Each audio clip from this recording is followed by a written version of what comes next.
তোমাদের সবাইকে শিক্ষাঙ্গনে স্বাগত। আজকে আমাদের শিক্ষাঙ্গনে আলোচনার বিষয় ন্যারেশন চেঞ্জ প্রশ্নবোধক পাস্ট টেন্সে। চলো শুরু করা যাক। দেখো আমি লিখছি, অক্সিলারি ভার্ব যেমন বি, ডু এবং হ্যাভ। মডেল ভার্ব যেমন ক্যান, শ্যাল,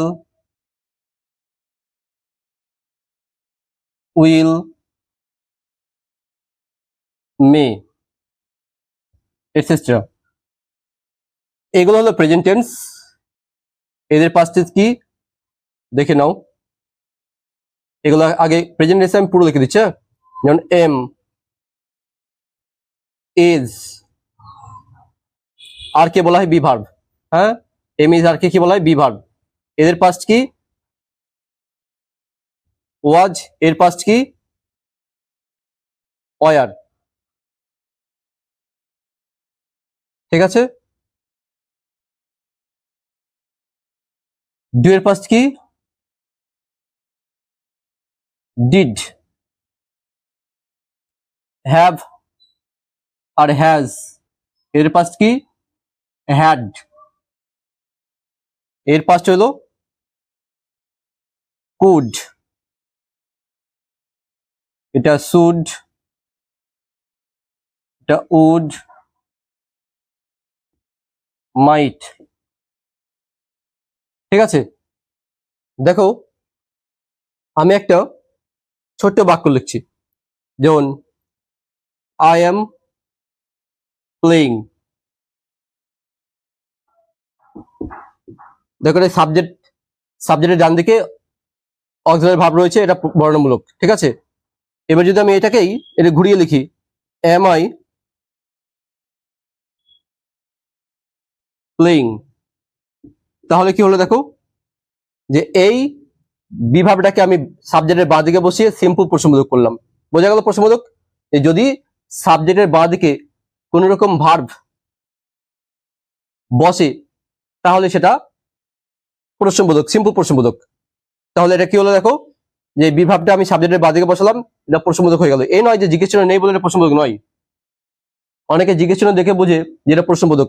তোমাকে বুঝতে হবে জিজ্ঞেস চিহ্ন তো না থাকতে পারে কখনো কখনো। তাহলে তুমি কি করে বুঝবে যে প্রশ্নবোধক না বর্ণমূলক? তাহলে তোমাকে বুঝতে হবে যে সাবজেক্টের বাঁ দিকে যদি ভার্ব থাকে তাহলে কি হলো প্রশ্নবোধক, আর ডান দিকে তাহলে কি হবে বর্ণমূলক।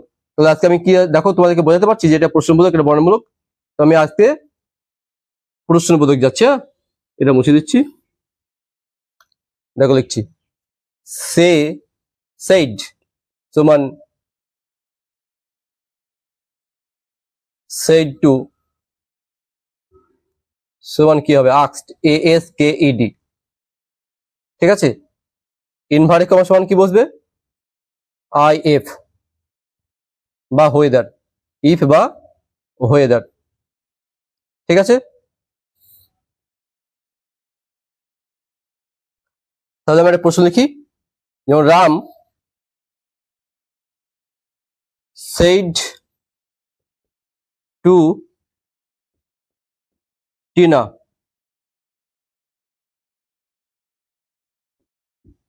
will you go to school?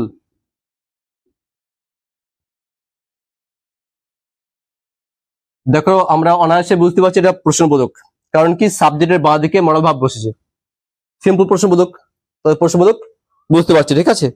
এটা উত্তর কেমন হবে দেখে নাও।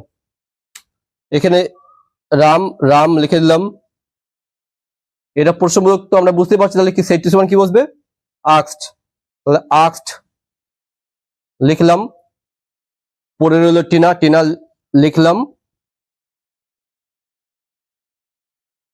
এবার দেখো কি আছে, যে ইনভার্টেড কমা সমান কি বলা হয়েছে ইফ বা হোয়েদার।